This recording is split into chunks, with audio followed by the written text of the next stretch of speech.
pour que la presse exerce sa liberté d'informer le public, il est essentiel qu'elle puisse avoir accès à l'information. Alors ça aussi, je pense, ça fait partie, mais on considère malgré tout que c'est un droit dérivé de la liberté d'expression. Protection des sources journalistiques.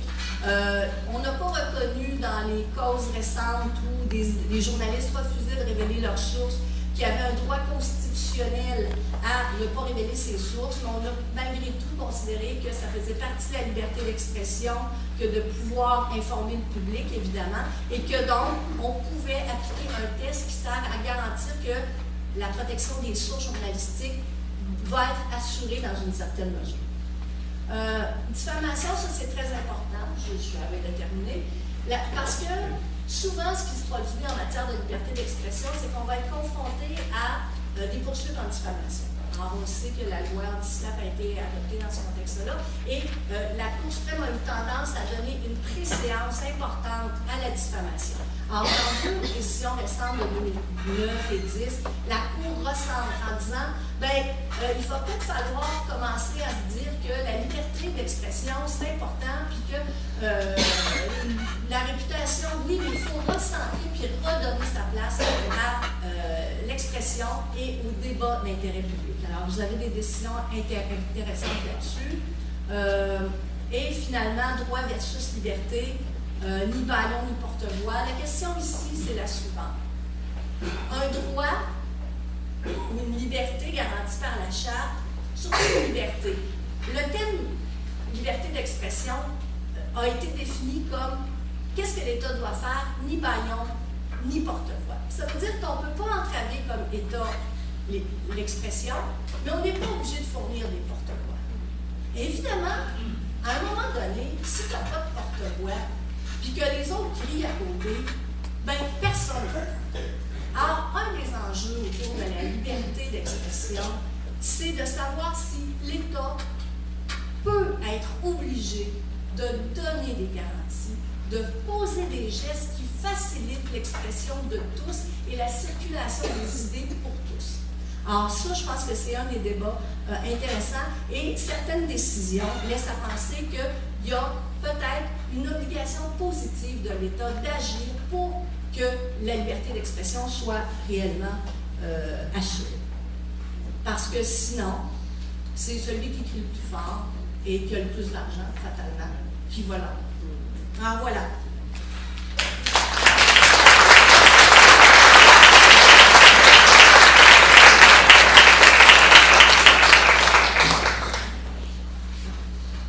Alors, merci beaucoup, Anne. C'est vrai que c'est un cours 101, je dirais peut-être 201, 301. On va passer à la période de questions-échanges. Bon, comme on a commencé un petit peu plus tard, pour les raisons que vous savez, il y avait des ajustements techniques à faire. On va réduire le temps de la période pour arriver à la pause tout le monde en même temps. On aura le temps tout au long de la journée là, de pouvoir échanger, approfondir. Donc, la parole est à vous. Vous avez deux micros dans la salle, à votre droite et à votre gauche. C'était possible de vous identifier de quel groupe vous appartenez. Ça peut être intéressant pour mieux connaître qui participe à cette assemblée.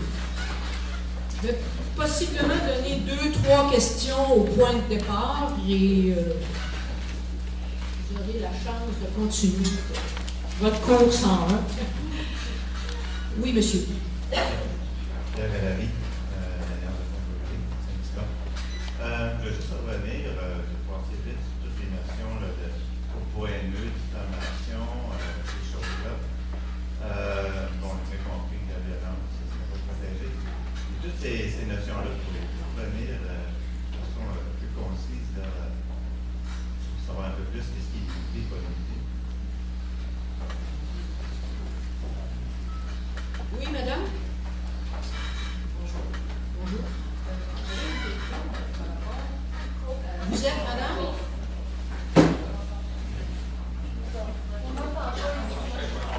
Bonjour. Je m'appelle Lauriane. Puis je me demandais, récemment, il y a eu des débats par rapport au fait que certains policiers disait qu'on portait atteinte en fait à leur... Bon, ça peut pas être vie privée, je sais pas c'est quoi, en fait en les filmant, même pendant qu'ils étaient dans l'exercice de leur fonction. Puis il disait dans le fond que peut-être on ne pourrait pas filmer les policiers, il n'y a pas vraiment de jugement qui sont sortis là-dessus. Je suppose que c'est non fondé, mais j'aimerais avoir votre opinion illégale là-dessus. Merci. Alors, on va d'abord procéder aux deux questions. On se retrouvera de votre côté dans 2 secondes. Oui. Alors, bon, la propagande haineuse, là, ce que j'ai voulu établir, c'est ceci. La violence n'est pas protégée. Donc, on n'est pas dans une situation, dans ce cas-là, de savoir si la liberté d'expression est violée, parce que ça ne fait pas partie des messages protégés.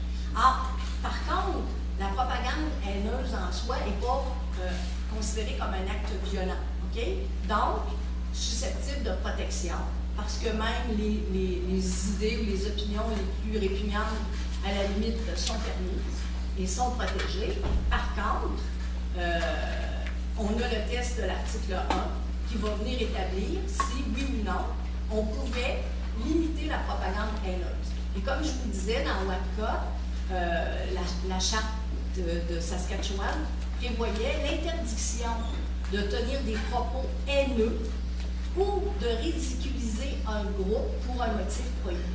Alors, ce que la Cour suprême a dit dans WAPCA, c'est oui, les propos haineux, ça fait partie de la liberté d'expression, mais vous avez raison de les limiter, parce que ces propos haineux-là exposent à la violence des groupes et en outre empêchent le débat public.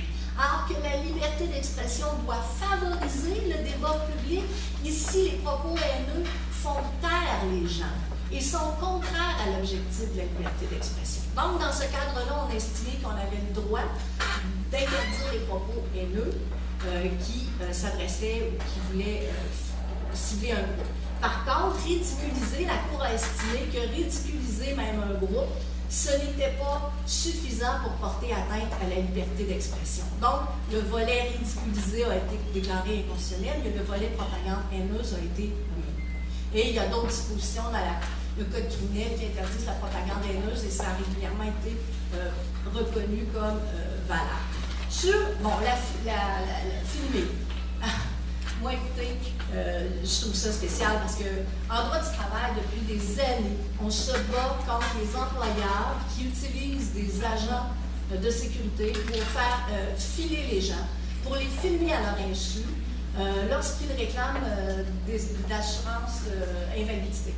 Ou qui sont en accident de travail. Alors, les employeurs, dès que quelqu'un fait une réclamation, souvent vont dire « Hey, j'engage un enquêteur, puis il va aller faire filmer les gens. » Ils vont les suivre dans toutes leurs activités quotidiennes. C'est épouvantable. Ils vont savoir tout ce qu'ils font, qui ils voient, qu'est-ce qu'ils mangent, où ils vont. Mais ça a été déclaré comme légal par la Cour d'appel dans l'affaire Bridgestone-Firestone. En fait, ce que la Cour d'appel a dit dans Bridgestone-Firestone, qui est un dossier d'ailleurs de chez nous, c'est ceci. Il peut y avoir des raisons de porter atteinte à la vie privée, parce que la Cour a dit oui, c'est sûr que c'est une atteinte à la vie privée. Mais il peut y avoir des motifs pour porter atteinte à la vie privée. Ça prend une raison de croire qu'il y a une fraude, OK? Et ça doit être fait de la façon la moins attentatoire possible à la vie privée. Il faut aussi qu'on ait tenté par d'autres moyens d'obtenir l'information. On ne commence pas par engager un enquêteur pour faire une filature. Il faut interroger une salariée, l'envoyer en expertise médicale, mais ultimement, il peut y avoir des cas où ça pourrait être permis. Alors donc, on a dans cette décision-là reconnu qu'il est possible de faire suivre des gens ou de les filmer, même à leur insu. Alors, je ne sais pas dans quel contexte exactement, mais moi, je peux vous dire qu'à date, là, malheureusement pour nous, on a perdu sur la question là, de faire filer les gens et de les filmer, même à leur insu. Alors aussi, les policiers filmer dans l'exercice de leur fonction à leur conscience aussi. En passant, vous n'oubliez pas que nous sommes filmés ici et que vous avez la possibilité de demander de ne pas l'être. On va passer maintenant. Les questions pour été pas répondues. Pardon? Les questions n'ont pas été répondues. Est-ce que c'est oui, Oui. ou non? Les 2 questions ont été répondues. Non, la dernière, il n'y a pas de réponse. C'est pas oui, c'est non. Non, mais je ne vous dirai pas oui ou non. Moi, je vous dis qu'on peut filmer quelqu'un dans sa vie privée à son insu. Alors, que dire de quelqu'un qui est dans l'exercice de ses fonctions et alors qu'il le sait? Hein? Moi, je n'ai pas de jugement pour vous dire qu'on peut, là, mais moi, j'aurais tendance à croire. C'était une réponse ouverte. Nous avons bien compris.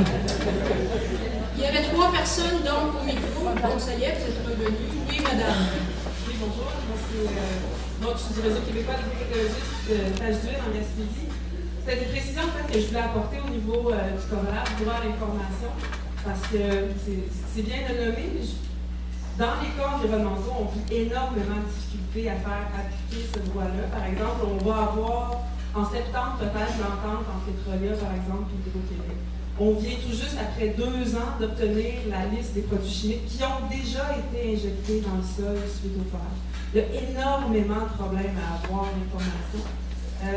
Puis c'est dû aussi, entre autres, à des exceptions dans la loi d'accès à l'information, à savoir que si ça a des conséquences administratives ou financières, ben là, c'est exceptionnel. Bon, il y a beaucoup des exceptions dans notre domaine. Donc, je me demandais s'il y avait déjà eu des conséquences ou des pénalités au fait de ne pas respecter le droit à l'information, parce qu'on le constate à une grande échelle. Pour l'instant, je m'en fais ça. Bonjour, Guy Demers, à titre personnel, mais je fais partie aussi du mouvement ATV Carmont, et ce n'est pas pour ça que je veux parler. Je trouve intéressant ce que vous avez dit au sujet du rôle de l'État, et je vois, quant à moi, qu'on a tendance à l'oublier. Très souvent, l'État prend une attitude d'être un parti, au lieu d'être ce que j'appellerais celui qui fait la justice. À mon impression, c'est que les conventions internationales exigent toujours de l'État qu'il soit du côté de la personne qui demande que son droit, ou même si elle ne le demande pas, soit respecté. Et dans tous les examens de l'application des droits au Conseil des droits de l'homme, des Nations Unies, on veut dire avec un grand H, hommes et femmes, on exige toujours de s'assurer que l'État a pris la défense du plus petit. Et le meilleur endroit pour vérifier ça, c'est les droits des enfants, parce qu'ils ne sont pas là pour se défendre. Et dans les droits des enfants, on dit que ça prend absolument un protecteur des enfants, ou une protectrice des enfants. Et l'État doit faire ça. Ça doit absolument avoir, un État doit avoir un plan d'action pour que le droit soit connu et qu'il puisse être exercé, etc., et même des moyens mis. Alors c'est vrai pour le droit au logement, c'est vrai pour tous les droits. Et l'État ne doit pas prendre sa souveraineté au-dessus de tous les droits et empêcher les citoyens de s'exprimer. Et grâce à les Québécois et les Canadiennes, on a admis aux Nations Unies que les citoyens peuvent être représentés pour contester la vision de l'État. Alors, c'est pour revenir à une citation de philosophe, Léminard se dit, si nous sommes 2, chacun prétend avoir tout son droit, du moment qu'il y a un troisième, on ne sait plus. Et commence la justice. Il n'y a pas de justice quand on n'est que 2, il y a de la justice quand on n'est que 3, parce que ce 3, il faut en tenir compte, même s'il est court, même s'il est contre. Moi, mon impression, c'est qu'il faut travailler à ce qu'on reconsidère l'État, non pas comme l'ennemi, mais comme l'instrument qui ne fait pas sa job. Alors, il s'agit bien d'un commentaire, mais vous n'aviez pas de questions précises. On pourra revenir sur le rôle de l'État. Ouais. OK. Merci, madame. Juste le monde. Juste une petite clarification, là, je vais faire ma prof. La position des tribunaux, c'est que le message violent est couvert par la garantie de la liberté d'expression. Ce qui n'est pas couvert, c'est celui qui est transmis par la violence. Par exemple, Marc Lépine ne peut pas dire « j'ai tué des femmes pour passer un message ». Mais il peut dire « toutes les femmes sont des salopes », excusez-moi, mais ça va être couvert. Alors, c'était juste une petite clarification sur cette question-là. Je voulais juste rebondir, moi aussi, sur l'obligation positive de l'État de fournir un médicament.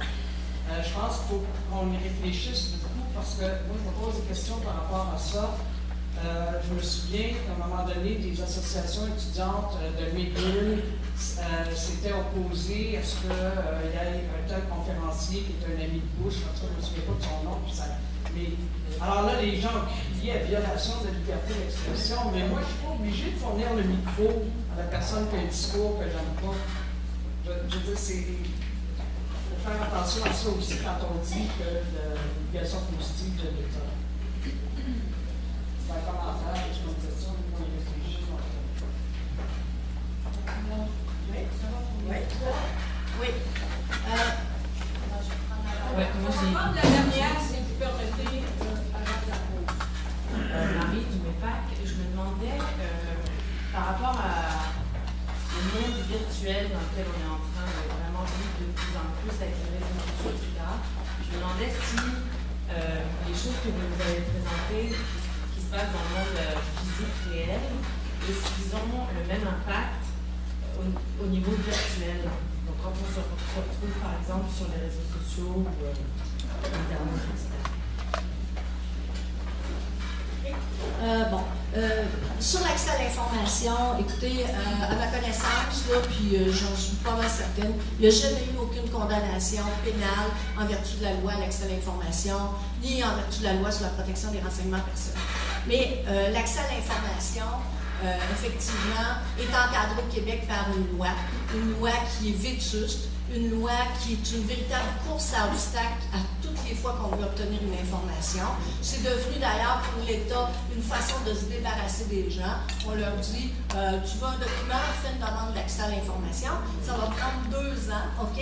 On va t'invoquer à peu près 8 articles, OK, pour ne pas te le donner. Puis au bout de la ligne, probablement que ça ne te servira plus à rien d'avoir le document parce que 2 ans plus tard, ce n'est plus d'actif.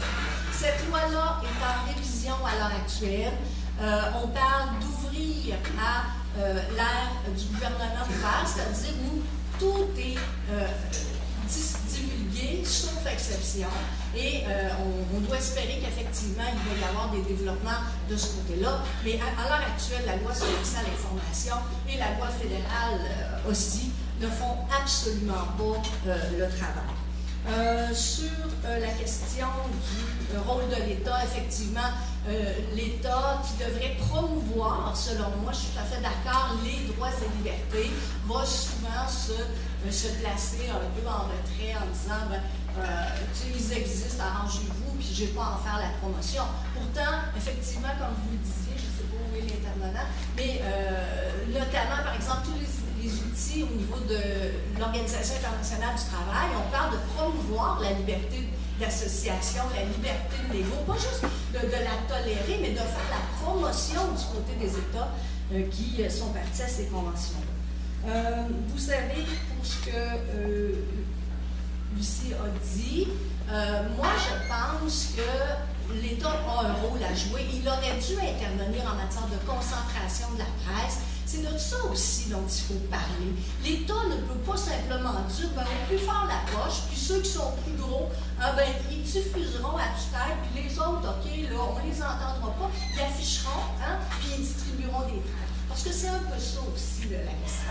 Alors, c'est peut-être pas de donner des tribunes à tout le monde, mais c'est certainement d'intervenir d'une façon au moins pour contrôler un peu la presse et la concentration de la presse. Sur le monde virtuel, évidemment, les mêmes règles normalement s'appliquent et de plus en plus de gens d'ailleurs s'en rendent compte parce que de plus en plus de gens qui utilisent les réseaux sociaux et qui tiennent des propos, par exemple, diffamatoires, vont être poursuivis ou vont se les voir servir. Nous, chez nous, de plus en plus des travailleurs, des salariés qui tweetent et qui vont sur les réseaux sociaux, c'est une source d'information extraordinaire pour les employeurs. Et ensuite, les employeurs les utilisent en cours pour dire « Ah, ouais, t'étais malade, c'est drôle, regarde, j'ai une photo de toi sur Facebook, OK, sur la plage. » Alors, le monde virtuel n'échappe pas aux règles, ça peut être plus difficile de les appliquer, mais de plus en plus, ce qui est revendiqué, et il y a un rapport de l'ONU, un rapporteur de l'ONU, qui a, en 2011, je crois, fait un rapport sur l'Internet, notamment. L'Internet, un peu comme un droit humain. En fait, c'est le droit d'accès à Internet qui est de plus en plus fondamentale. Et on le voit dans les pays souvent en guerre, dans le temps du printemps arabe, c'est-à-dire une des premières choses que, notamment en Égypte, on a fait, je pense, c'est couper Internet. Hein? Et c'est grave, couper Internet tout d'un coup, parce que les gens ne peuvent plus communiquer et ça peut avoir des conséquences. Par-delà, justement, de pouvoir t'organiser pour faire des manifs, il peut y avoir d'autres conséquences. Alors, de plus en plus, on parle de l'accès à l'Internet comme faisant partie d'un des droits humains. Tant qu'à moi, ça fait partie de la liberté d'expression, celle de transmettre et de recevoir de l'information. Et dans ce sens-là, oui, le web, le virtuel n'échappe pas là, à ces débats. Merci beaucoup, Anne. Le cours 101 étant bien présenté, je ne sais pas si tout le monde passera bien l'examen après, en fait, je parle tout à l'heure. Alors, on va aller de ce pas à la pause. Nous avons 15 minutes de pause pour la prendre ici. Je vous rappelle que pour les raisons que vous savez, l'eau, il n'y aura pas de café, mais on espère que l'eau sera arrivée. Je vous signale qu'il y a des kiosques aussi à l'arrière de la Fondation Les Cormier, Société, etc.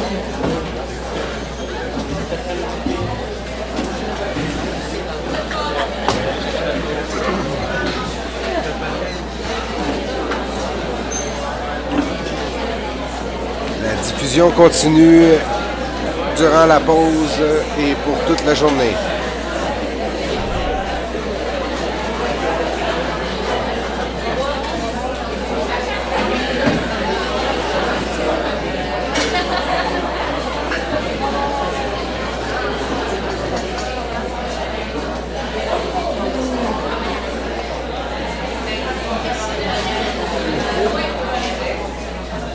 L'interdiction de l'eau est maintenant levée. Alors, vous pouvez boire de l'eau et boire du café.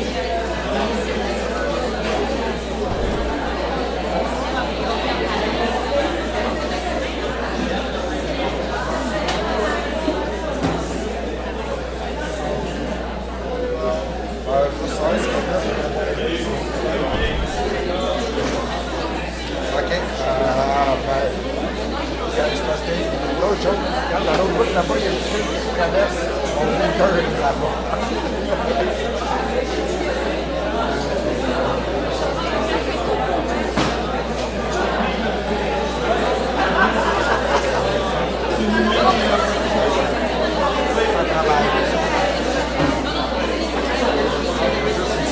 Ça se fait bien.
Vous voulez aller chercher le monde dans la cour arrière, s'il vous plaît, parce qu'on va recommencer.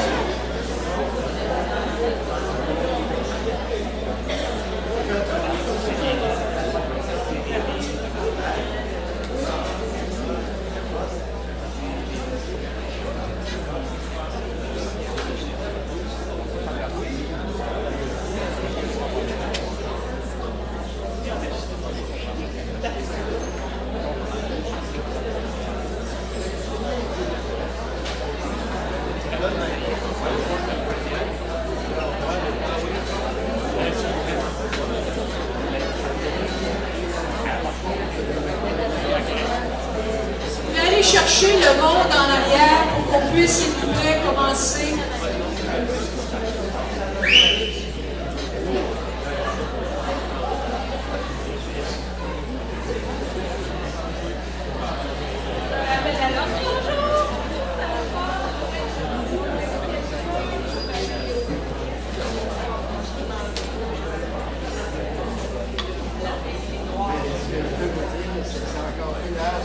sièges en arrière de hier, j'étais dans le garage parce qu'on m'avait fait faire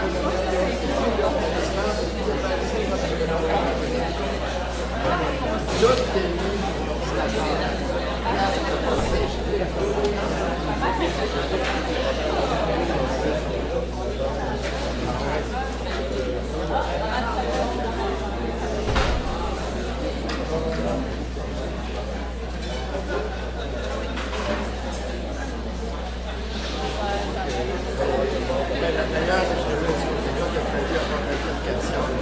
C'était devant une preuve. C'est pas bon, hein? J'achète si vous avez besoin cardiaque, quelqu'un qui a un problème, laisse marcher son moteur. Toute la famille rentre à l'intérieur de l'heure d'entrée. Je disais, ben vous, quand vous allez éteindre votre moteur, qu'est-ce que vous avez là? J'ai pas le temps, il faut que je trouve. Ben oui, c'est en train de nous expliciter toute la gang pour en sauver un. Il n'était pas content.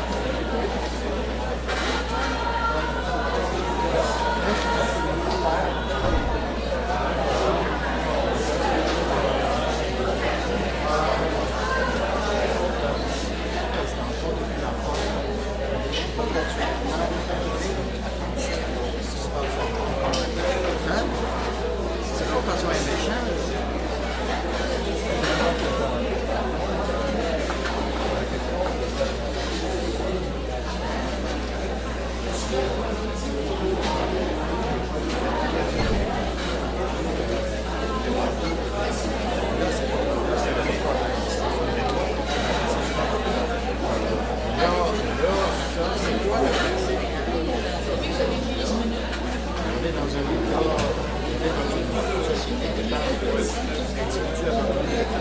Alors là, c'est autre chose. Qu'est-ce qu'il y a au-dessus?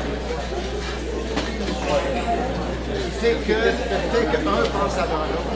Alors, Ça.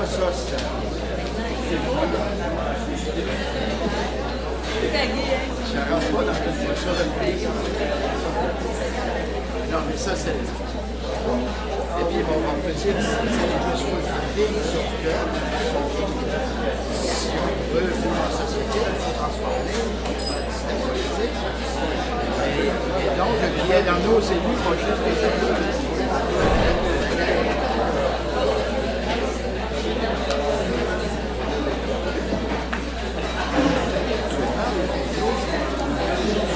Malgré que c'est quand même quelque chose de grave, mais on a le système. Il n'y a pas de contrôle des pouvoirs. Le Conseil constitutionnel, les lois de c'est toutes des élections. Quand même, nous, on a fait ça. La Cour suprême, là, c'est en applique petit à petit.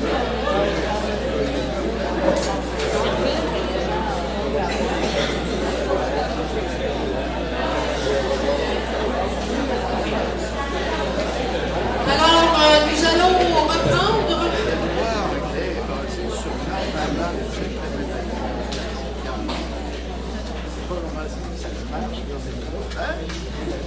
La thématique des droits fait vraiment jaser le monde. Je ne sais pas si c'est de ça que je parlais, mais c'est impressionnant. Alors, on va passer à la deuxième partie de la matinée. Il s'agit d'un panel, vous l'avez vu d'ailleurs dans votre horaire, sur les obstacles à la liberté d'expression et leurs effets sur la contestation sociale, les droits humains, la démocratie, ce dont on a déjà évoqué depuis le début de la matinée. Il y a donc 4 intervenants à ce panel sur 4 thématiques différentes. Alors, il y a Bill Clenette, ici à ma droite, extrême droite. Lucie Lemont. Il est à notre gauche. Je savais que ça créait des choses. Je parle de mon extrême gauche, le journaliste. Right Mike.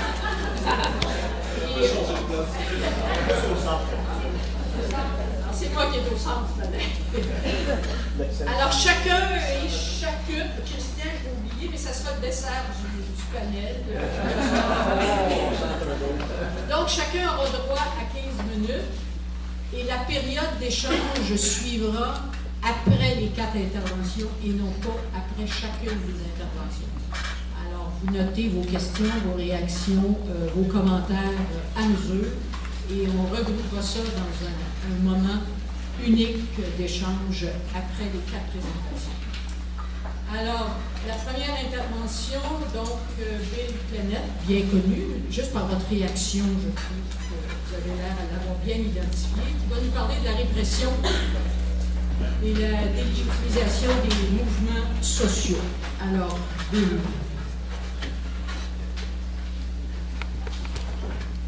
Oui, salut tout le monde. J'ai choisi ma place ici et je l'assume.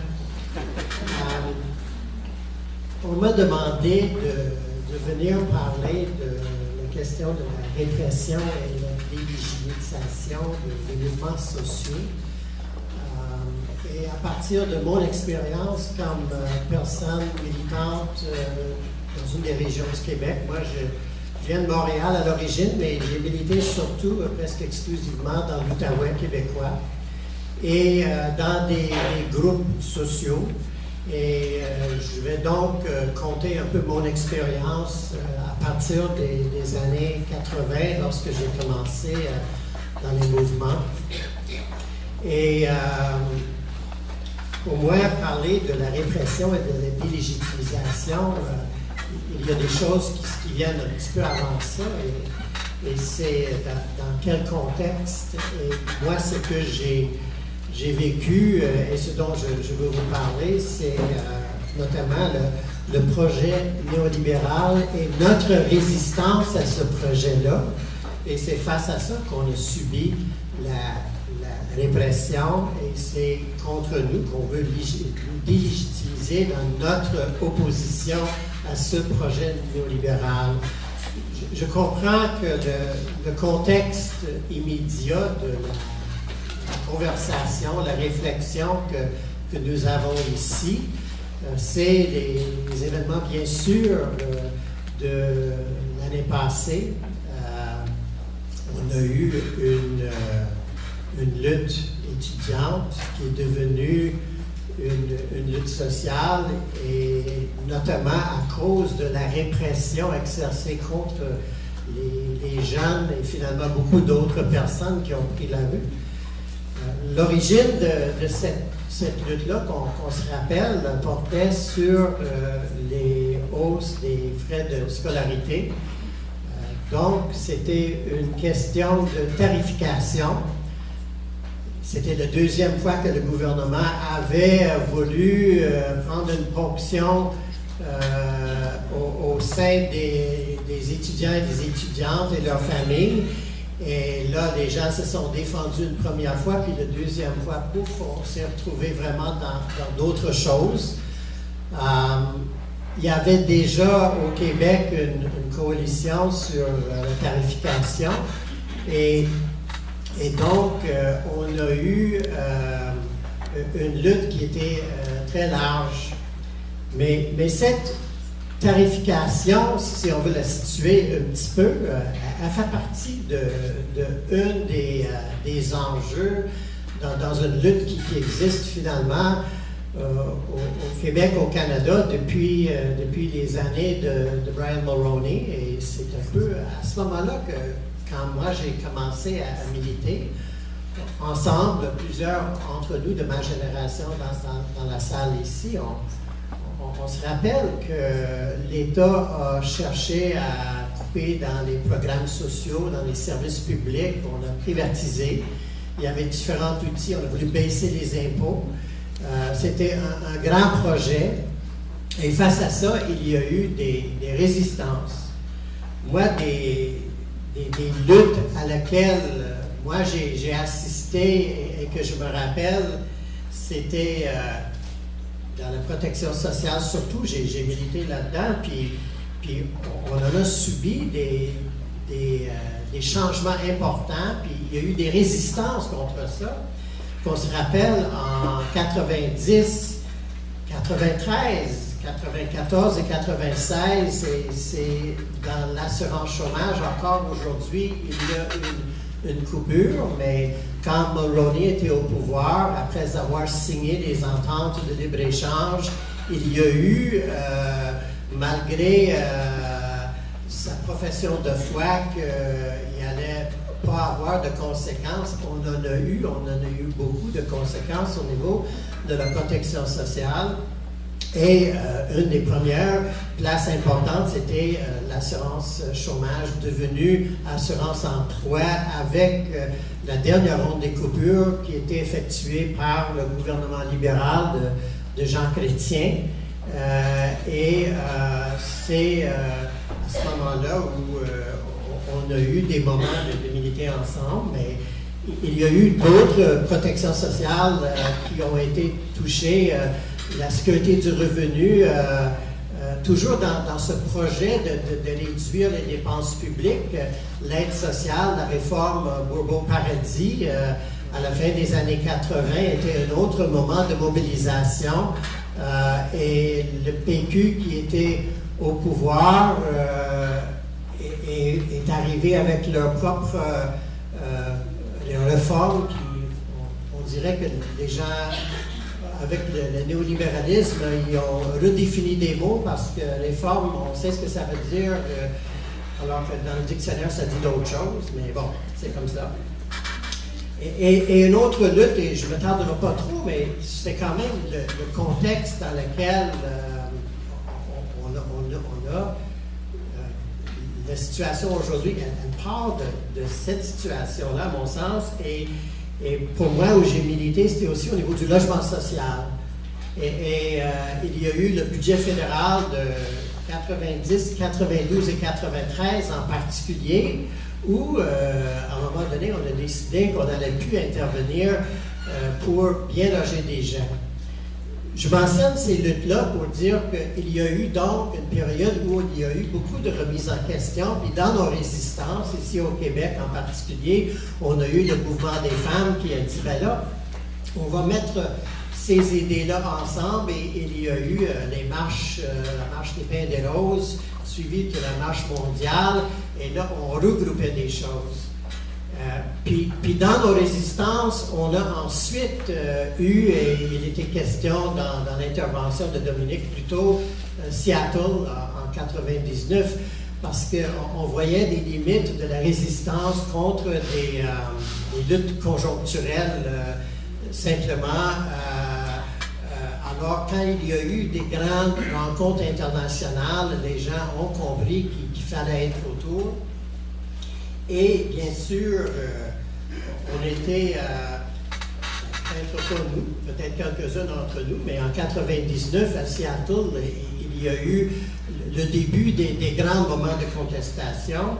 Et ça a été suivi 2 ans plus tard avec le Sommet des Amériques ici. On se rappelle de Gênes, où il y a eu le décès d'une personne militante. Ça, c'était toujours en 2001. Et là, il s'est passé quelque chose, et je mentionne ça parce que pour moi, ça aide à, en tout cas, contextualiser un petit peu un monde qui a vraiment changé. Tout de suite après, alors qu'il y a eu des résistances importantes dans une lutte contre des remises en question continuelles, il y a eu le 9/11, il y a eu l'histoire à New York. Et moi, je ne suis pas quelqu'un qui croit qu'il y a eu un énorme complot autour de ça. Je ne sais pas toute la vérité, mais je pense que le monde a vraiment bousculé, a été modifié, transformé à ce moment-là, puis ça a eu un impact au niveau de nos luttes, un impact réel. Et depuis ce moment-là, on a commencé à faire certaines associations entre les